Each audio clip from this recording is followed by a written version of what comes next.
Hi hello friends, welcome to iconic sisters. ఈరోజు వైకుంఠ ఏకాదశి కాబట్టి మేము వెంకటేశ్వర స్వామి టెంపుల్కి వెళ్తున్నాం. మేము ఆటోలో అయితే స్టార్ట్ అయినాము. సో అక్కడ ఆటోలో ఎందుకు వెళ్తున్నాం అంటే అక్కడ చాలా క్రౌడ్ ఉంటుంది, మళ్ళీ అక్కడ కార్ పార్కింగ్ కూడా ఉండదు. ఇదైతే హనుమాన్ స్టాచ్యూ అనమాట. సంగారెడ్డిలో చాలా ఫేమస్ స్టాచ్యూ.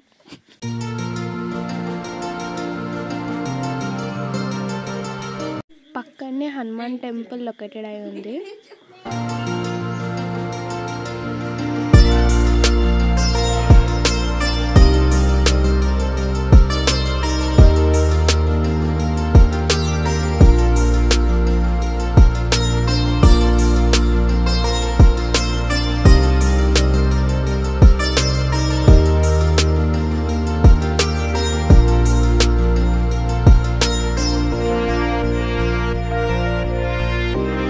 మీకు దూరంలో ఆ టెంపుల్ కనబడుతుంది కదా, అదే వైకుంఠపురం అన్నమాట. మేము లోపలికి అయితే వెళ్ళాము. అక్కడ చాలా హడావిడిగా ఉంది, చాలా క్రౌడ్గా కూడా ఉంది. ఇంకా లోపలికి వెళ్ళి చూస్తే మనకి ఇక్కడ ఒక సెట్టింగ్ ఉంది, సేమ్ తిరుపతి లాగా, చాలా అద్భుతంగా ఉంది. ఇక్కడ మీరు ఒక్కొక్క దారాన్ని చూడవచ్చు. చాలా అద్భుతంగా డెకరేట్ చేశారు.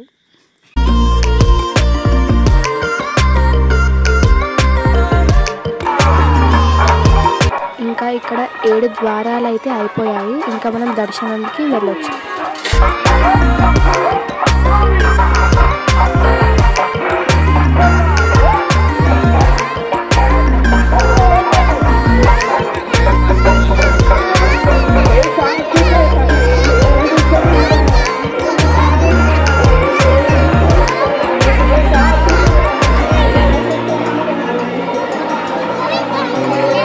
అక్కడ మేము వెంకటేశ్వర స్వామి నామాలు కూడా పెట్టించుకున్నాము. మేము దర్శనం చేసుకోవడానికి ఇంకా లైన్లో వెళ్తున్నాము.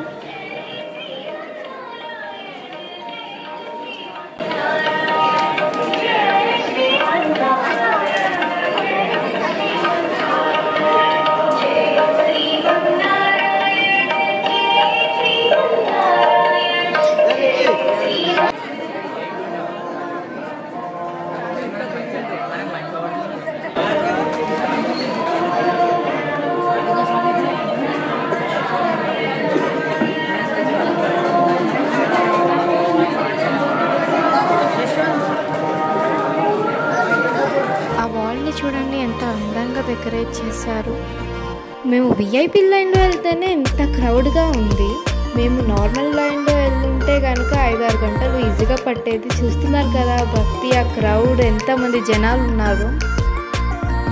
ఇంతమంది జనాల్ని చూస్తే అర్థమవుతుంది ఈ రోజుకున్న స్పెషాలిటీ ఏంటో.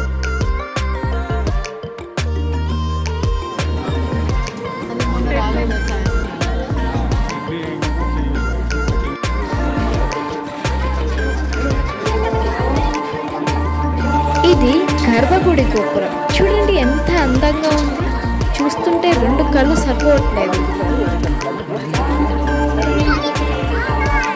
గర్భగుడి దగ్గరనే లక్ష్మీ నరసింహస్వామి వారిని అయితే సెట్ చేశారు. చూస్తుంటే చాలా అద్భుతంగా ఉంది.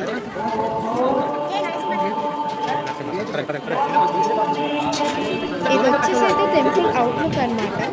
చాలా అద్భుతంగా డెకరేట్ చేశారు.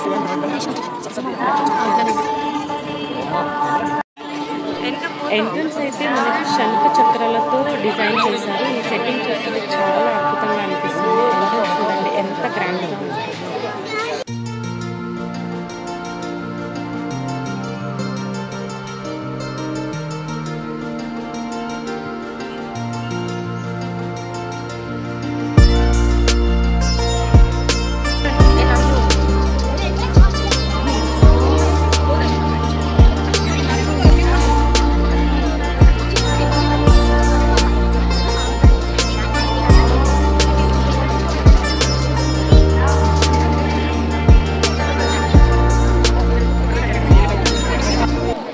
లోపలికి ఎంటర్ అయిన తర్వాత 2 వైపులా నారాయణ స్వామి వారి దశావతారాలను ఏర్పాటు చేశారు.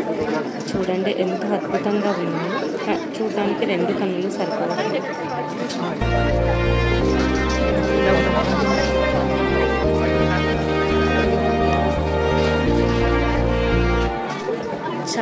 క్రౌడ్గా ఉన్నందుకు ఫుల్గా కవర్ చేయడానికి ఉండకపోతే అయినా కూడా నేను కంప్లీట్గా కవర్ చేయడానికి ట్రై చేస్తాను.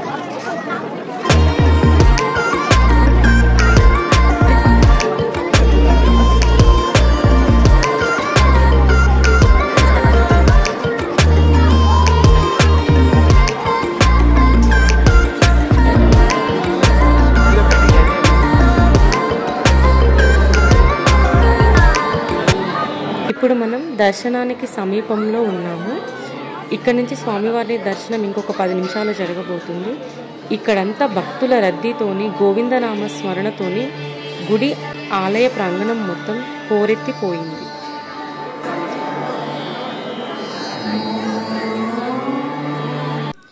స్వామివారి దర్శన భాగ్యం కంటే ముందు గుడిలో కొలువై ఉన్నటువంటి వివిధ రకాల దేవతామూర్తుల దర్శన భాగ్యం చేసేసుకుందాం.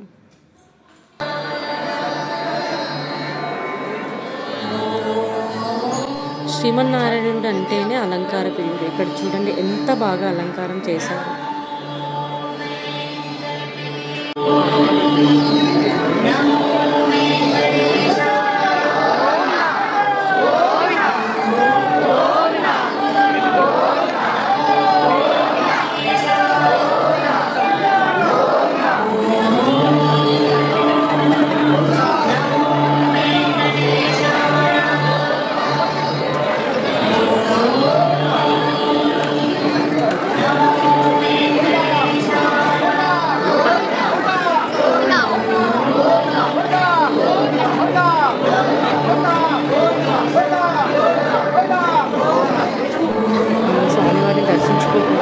చూడండి, అస్సలు మిస్ అవ్వకండి.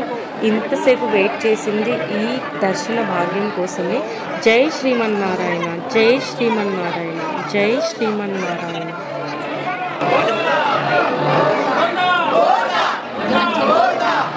నాతో పాటు మీరందరూ కూడా దర్శనం చేసుకోండి స్వామివారిని.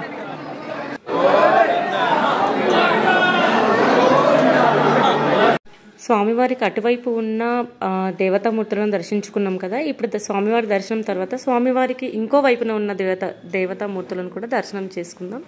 ఇంకా ఇక్కడి నుంచి మనం గుడిలో ఉన్నటువంటి అన్ని దేవతామూర్తుల దర్శనం అయిపోయిన తర్వాత బయటకి వెళ్ళబోతున్నాం.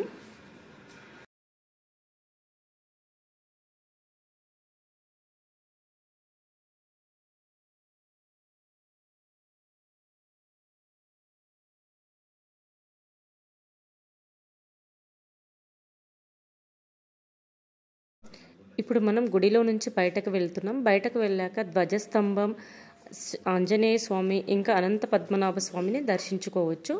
సెట్టింగ్ చేశారు భక్తుల దర్శనార్థం కోసం, చూసేసేయండి.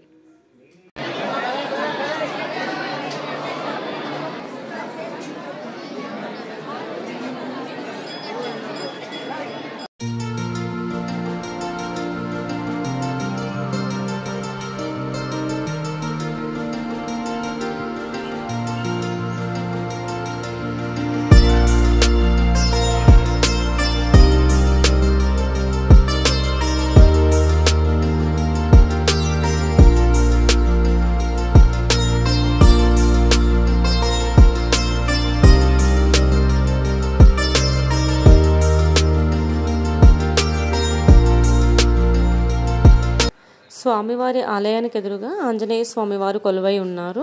దర్శనం చేసేసుకుంటున్నాం మేము ఇప్పుడు.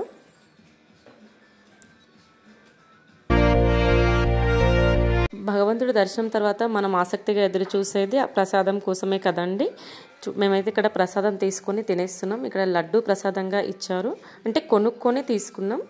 జై శ్రీమన్నారాయణ అంటూ ప్రసాదాన్ని స్వీకరించాం. దాని తర్వాత టెంపుల్ బయటకి వచ్చాక టెంపుల్లో ఉన్నటువంటి పుష్కరిని ఇంకా కంప్లీట్గా టెంపుల్ అవుట్లుక్ మొత్తం చూస్తే అయితే అసలు 2 కళ్ళు సరిపోవట్లేదు. ఎంత బాగుందో అక్కడంతా పండగ వాతావరణం నెలకొంది. ఆ లైటింగ్లో ఆ గుడి లుక్ అసలు ఎంత బాగుందంటే చెప్పడానికి నాకు మాటలు రావట్లేదు.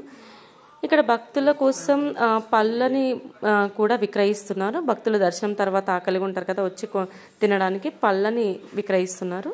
అక్కడ మేము కూడా పళ్ళు తీసుకొని తిన్నాము.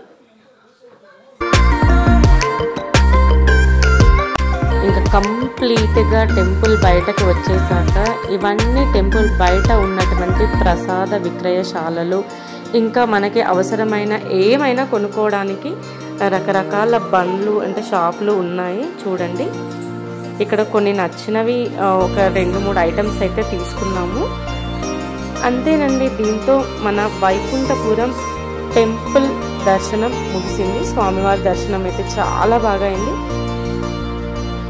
మాకు ఆ స్వామివారి దర్శనం చాలా బాగా జరిగింది. మీకు కూడా దేవుని ఆశీస్సులు ఎల్లప్పుడూ ఉండాలని కోరుకుంటున్నాను. Thank you for watching. Bye bye all.